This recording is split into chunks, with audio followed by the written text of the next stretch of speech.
Dieu a commencé à l'amener étape par étape. Il fallait qu'il arrive en Égypte.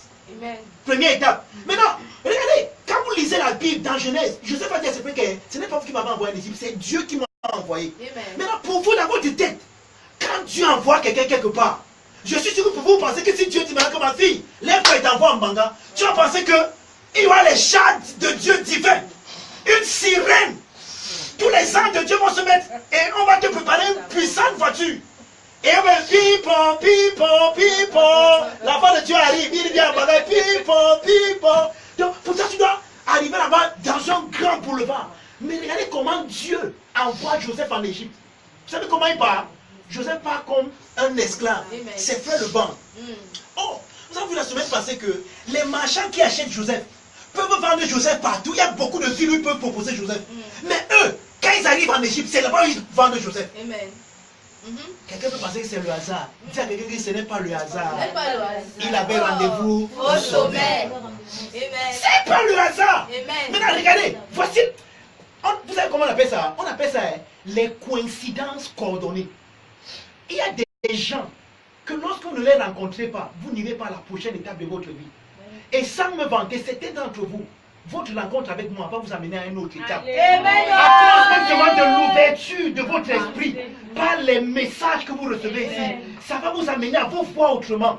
Parfois, c'est d'entre vous, vous voyez bien comme un raté, comme un rien. Mais à force de venir dans ce lieu, l'enseignement que vous recevez ici ouvre les yeux de vos cœurs et vous commencez à vous voir comme un champion. Quelqu'un peut comprendre? Maintenant, les marchands vendent Joseph en Égypte. Maintenant, Joseph va au marché des esclaves. Et j'ai expliqué ça la semaine passée. Je reviens juste pour ceux qui n'étaient pas là. Regardez, on ne vend pas les esclaves en Égypte que... Des téléphones. Qui me propose... Non. Vous savez comment on vend les esclaves en Égypte? On vous met nu. Et celui qui vous achète doit mettre son cachet sur vous parce qu'un esclave est la propriété de celui qui l'a acheté, de son maître. Donc, voilà quelqu'un que tu envoies dans un pays. Et s'il vous plaît, pour vous qui connaissez déjà la fin de l'histoire, il sera la seconde personnalité de tout le pays là. Mais comment est-ce qu'il entre dans ce pays? Il entre nu, comme un esclave. Et on le met au marché des esclaves. Mais il y a beaucoup d'acheteurs qui sont venus le jour là. Mais ce qui est bizarre, c'est que Joseph n'intéresse personne d'autre que le chef de garde de Pharaon, qui s'appelle Potiphar. Potiphar regarde Joseph. On monte les enchères, il dit que j'achète. On dit que ça coûte 50 milliards, il dit que je le prends. Potiphar achète Joseph. Dis à quelqu'un que ce n'est pas le hasard. Ce n'est pas le hasard. Il a rendez-vous Au sommet. Vous commencez à comprendre notre principe de rendez-vous au sommet. Potiphar prend Joseph. La Bible nous dit expressément qu'à cause de Joseph, Dieu a béni la maison de Potiphar. Et quand Potiphar a remarqué qu'à cause... Oh, vous savez comment Potiphar achète Joseph? Potiphar achète Joseph, il met sa marque sur Joseph. Oh, à l'époque, le cachet, c'était pas comme on met l'encre et on tape. Le cachet, c'était le fer. On aiguisait le fer au feu. Et on met l'effigie de Potiphar, de celui qui achète. Et il met sa marque sur le dos de son esclave. Pierre! Il crie! Mais la marque est là pour dire que tu m'appartiens, tu es ma propriété. Dieu a envoyé Joseph en Égypte. Voilà le traitement qu'il a. Pour toi qui juges selon la chair, tu vas dire quoi? Aïe, ça ne peut pas être Dieu, non. Dieu, le Dieu tout-puissant, il t'envoie quelque part, on va t'attaquer, on va t'attaquer. Amen. Zéro faute. Amen. Zéro faute. Amen. Maintenant, Potiphar achète Joseph. Quelqu'un peut penser que oh, Joseph va arriver. Un bon maître l'a acheté. Ah, Potiphar fait de Joseph le maître de toute sa maison. Joseph surveille tout. Maintenant, Joseph, il ne sait pas combien de temps il a servi chez Potiphar. Mais le temps était arrivé pour qu'il rencontre quelqu'un d'autre. Parce que quoi que Potiphar soit le chef des gardes de Pharaon, mais pour que Joseph rencontre Pharaon, il ne peut pas rencontrer Pharaon par Potiphar. Il doit rencontrer Pharaon par un homme qu'on appelle le chef des échansons. Le chef des échansons, c'est qui? C'est celui qui verse le vin dans les mains de Pharaon. Donc, il est plus proche de Pharaon que le chef des gardes. Maintenant, pour que Joseph rencontre cet homme-là, il faut que Dieu fixe notre rendez-vous. Maintenant, comment Joseph va rencontrer le type là? Dieu a déjà fixé le lieu du rendez-vous. Et si pour vous, vous pensez que le lieu du rendez-vous, c'est à la boulangerie Meno? Non, c'est à l'hôtel Sawa. Non. Bon, vous pensez que le lieu du rendez-vous, c'est à Hilton, n'est-ce pas? Dieu fixe un rendez-vous entre le chef des échansons et Joseph. Ils vont se rencontrer à Hilton Hôtel. Alléluia. Vous savez là où ils vont se rencontrer? En prison.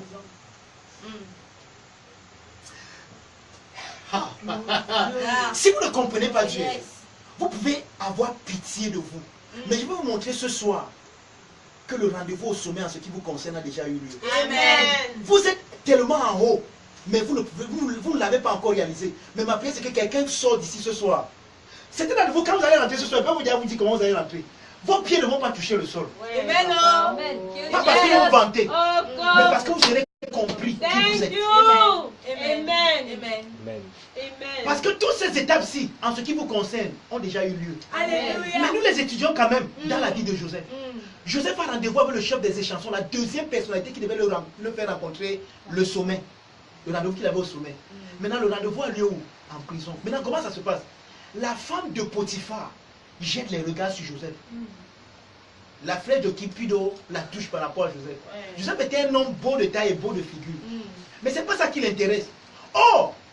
Joseph devait dire non à la femme de Potiphar. Et la menace, c'est que si Joseph dit non à la femme de Potiphar et qu'elle simule qu'il a voulu la violer, on va la mettre en prison, mais pas dans n'importe quelle prison.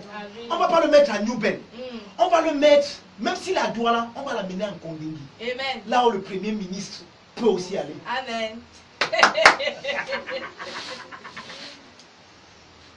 Et c'est ce qui se passe.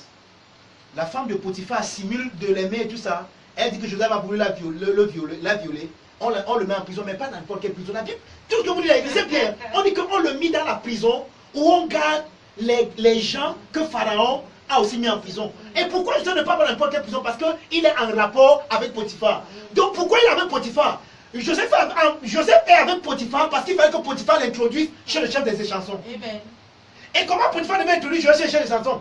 Potiphar lui-même ne comprenait pas que mon rôle dans la vie du gars-ci, c'est pas qu'il soit mon esclave, c'est que je dois l'introduire quelque part. Amen. Potiphar doit mettre Joseph en prison. Ne comprenait pas que j'amène le gars-ci. Je pense qu'il a voulu violer ma femme, mais je l'amène comme ça à rencontrer la personne qu'il doit rencontrer. Amen. Il ne le sait même pas lui-même.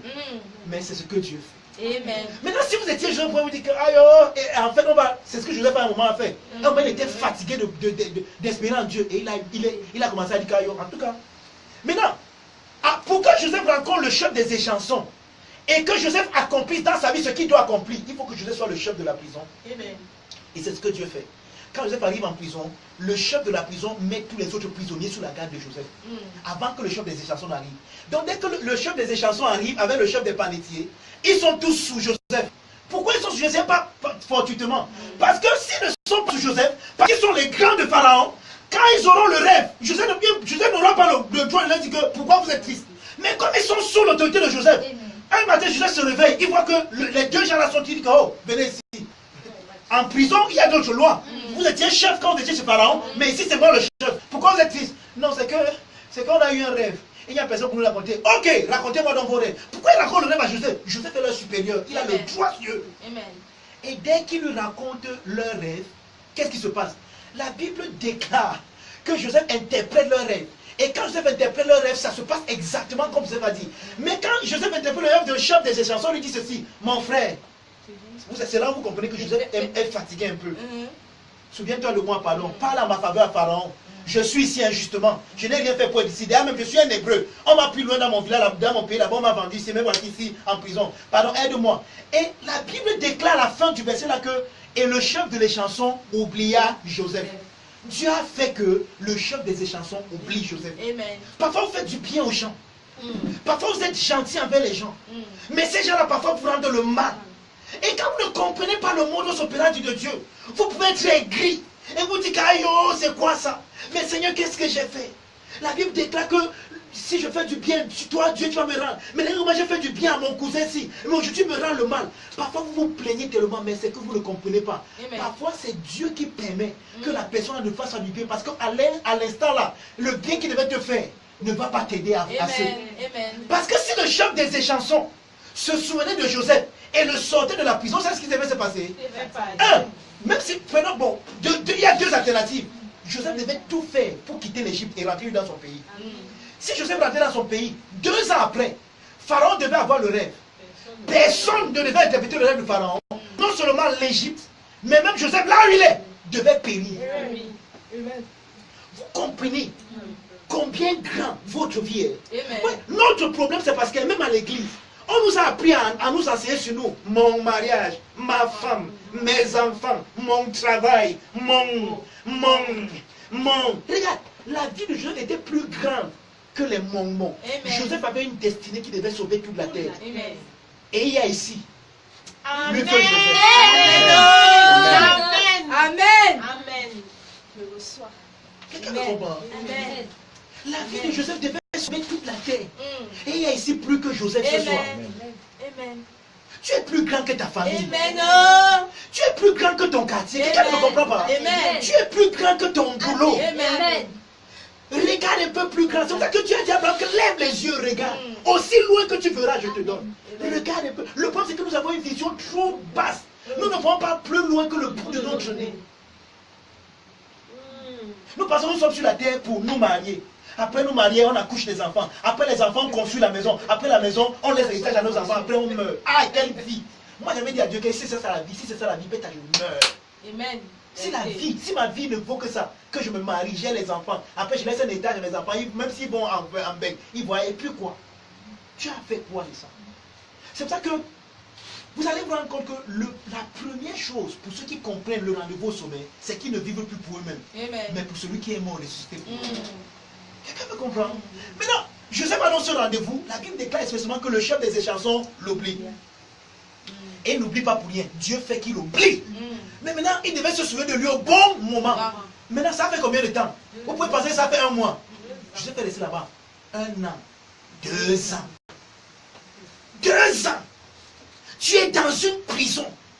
Injustement. Maintenant, vous pouvez vous poser la question que qu'est-ce que Joseph faisait en prison? Je peux vous répondre. Je n'ai pas été en prison, mais Dieu m'y a amené par la révélation. Amen. Comment je peux vous répondre? Quand Pharaon appelle finalement un rêve, a le rêve. Finalement, Pharaon rêve.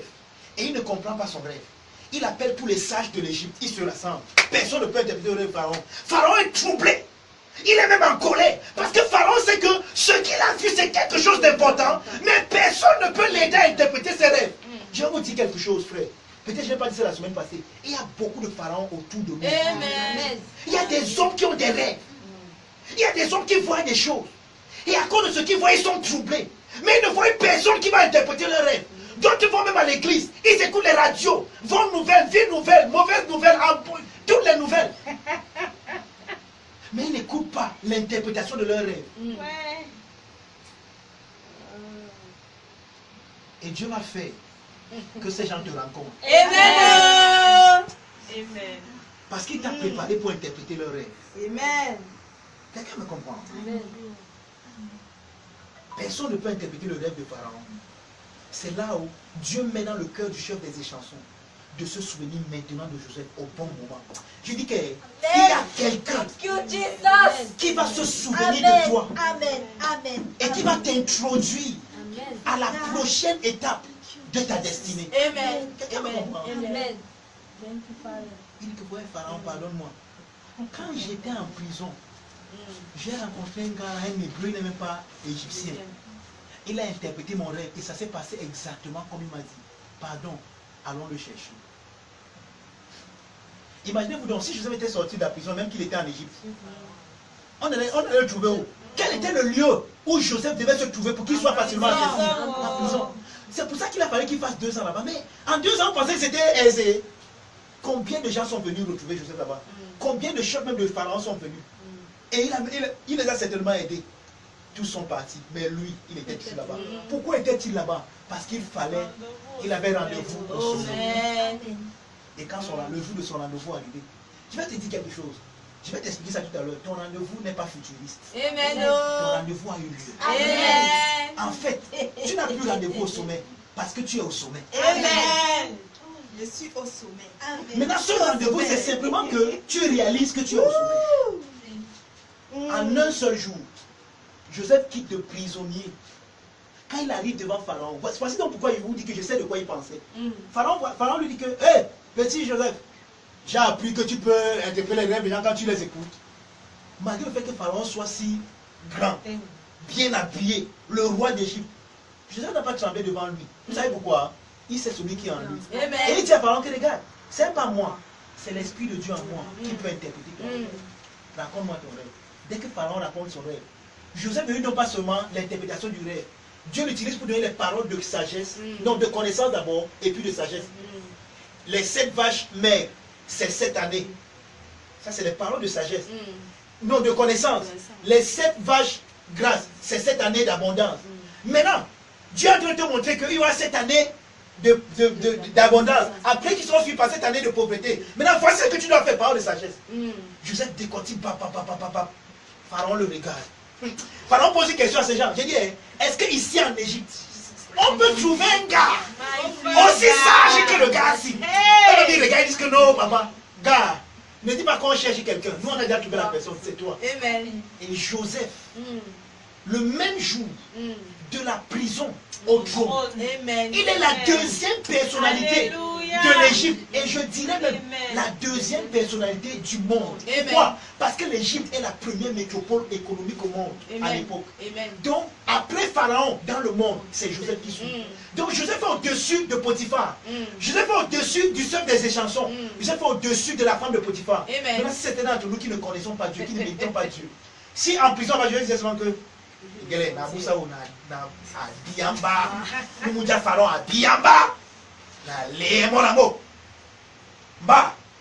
moi, et c'était un parfois, mais leur gueule, est-ce qu'il même Dieu dans moi, un fils de Dieu. Un fils de Dieu, quoi? Si tu es un fils de Dieu, la Bible déclare que l'amour ne cherche pas son intérêt. Amen. Vous ne lisez nulle part que Joseph allait dire à la femme de Pharaon que rend compte. Vous ne lisez nulle part qu'il allait dire au chef des servants que pourquoi tu m'avais oublié. C'est maintenant que tu penses à moi. Fiche-moi la paix, je n'ai plus besoin de toi. Maintenant, je suis aussi au sommet. Il est tellement conscient de Dieu qu'il ne pense qu'à Dieu. Amen. Et pour certains d'entre vous, vous allez dire que, mais, est-ce que son rêve s'est alors accompli? Son rêve n'est pas encore accompli. Parce que dans ce rêve, il a vu que ses frères devaient venir se poser devant lui. Certains d'entre nous, on devait dire que, ok, Pharaon, en attendant que les 7 années d'abondance arrivent, j'ai eu un voyage à faire. Attelez-moi les chars. Je rentre en hébreu. Ils sauront que Yosef est mort. Allez, prosternez-vous. Zéro faux. Il est resté en Égypte. Il est resté dans le lieu du sommet. Il n'a pas changé de localisation. Il est resté là où Dieu l'a élevé. Et c'est dans son élévation que tous ses ennemis sont venus devenir son marchepied. Amen. Quelqu'un me comprend? Amen. Rendez-vous au sommet. Amen. Alléluia. Amen. Maintenant, comment est-ce que nous appliquons ceci à nous aujourd'hui? Quelqu'un m'a posé la question, pasteur, et en ce qui me concerne donc, est-ce que je suis comme Joseph? Est-ce qu'il faut que j'aille en prison? Est-ce qu'il faut qu'on me vende en Égypte? Est-ce qu'il faut que je fasse 2 ans en prison pour aussi atteindre mon rendez-vous au sommet? Zéro faute. Dis à quelqu'un que zéro faute. Zéro faute. Dis à quelqu'un zéro faute. Zéro faute. Oui. Amen. Éphésiens 2, verset 10.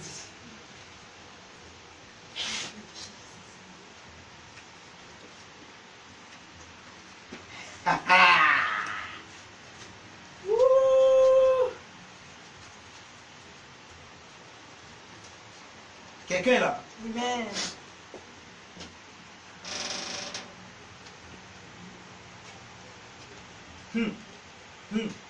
Le passage que nous allons lire maintenant est trop puissant. Amen. Si tu es là, tu dis seulement Amen. Amen. Car nous sommes son ouvrage. Car nous sommes son chef-d'œuvre. Amen. Car nous sommes son œuvre de prouesse. Amen. Le mot ouvrage ici, ça vient du mot grec